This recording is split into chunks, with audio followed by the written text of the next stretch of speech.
Hey, good morning. It is July 4th, quote unquote, Independence Day. Great to be with you. The everyday thought this morning, I'm going to continue a little bit more of this idea of independence.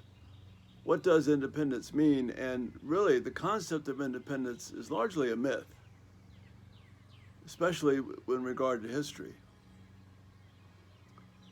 The leaders of the revolution of this country wanted to be free of the tyranny of England. The revolution was fueled in many ways by folks like Thomas Jefferson, Thomas Paine, and others who were distinctly not Christian in their worldview, but Deist. And their idea was to overthrow what they considered the tyranny of England. And make no mistake about it, there were some tyrannical aspects to that rule. But those men were fueled not by Christianity, that is Jefferson, Paine, and others of the Diest mindset. Their religious formulation was Unitarianism. And it's very consistent with a God who was not personal, who kind of winds up the clock, sets things in motion, and walks away. Suits very well for someone who wants to be independent. He's independent of God, he's independent of England, he's independent of everything except what he wants.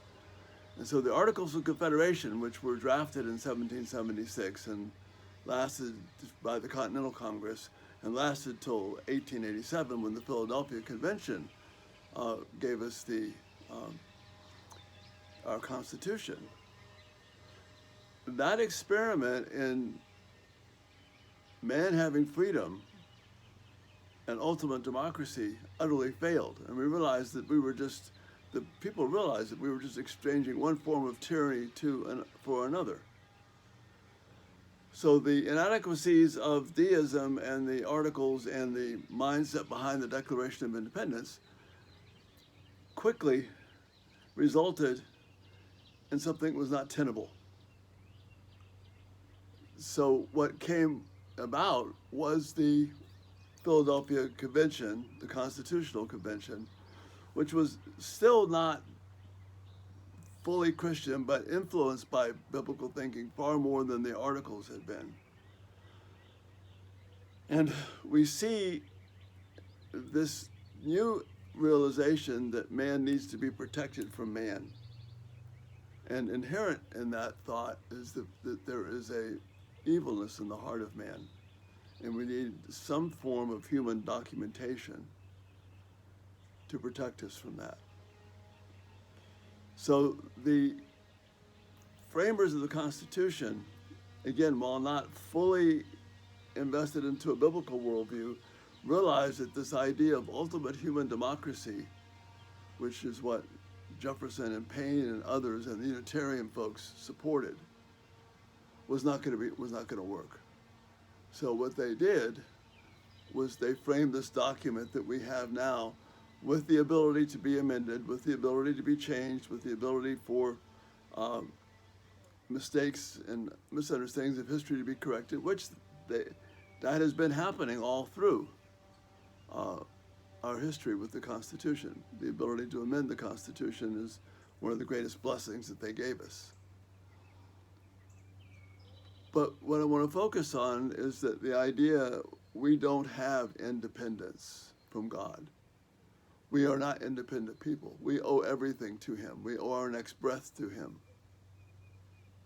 We can pass legislation. We can have thoughts. We can do anything we want. It's not irrespective of God. The people in Babel, the Tower of Babel, they were accomplishing great things. They saw that there was no limit to what they could do from their minds. And God showed them, yeah, I'm going to give you some limits. I'm going to stop what you're doing. The framers of the Constitution were aware of that presence of God. Maybe not fully as we would like them to have been, but they were aware of it. They understood that independence is not independence from God. And the idea that we can be independent from God is a myth, but our country now believes that because we've been given a wrong view of history and a wrong view of what freedom is all about, We believe that freedom is the human will and the will of the people. That's what the Declaration of Independence was all about. It's not a biblical document. It's a Diest document. And it's birthed this idea that we can be whatever we want to be, regardless of what God says. So this Independence Day, let's focus on what it means to be dependent upon God and the foolishness of thinking you can be independent from Him. Freedom lies in trusting and yielding to the great power of God and believing that He has better things for us than what we would desire. And all you have to do is look at your own life. When you have followed what you want, you get to ask my favorite question: how's that working out for us? So look at dependence and independence this day, and realize Independence Day, if it means freedom from God, it's a disaster. If it means freedom to do what we want, it's a disaster. True independence, in the right sense, is the freedom to be dependent upon God. So think about that this day, and give me some feedback or some thoughts. Love to hear your thoughts about this. And be thankful for the joys that we do experience right now and the freedoms that we do have. But put them in this light. Thanks so much for being here this morning, and you have a great day. Bye-bye.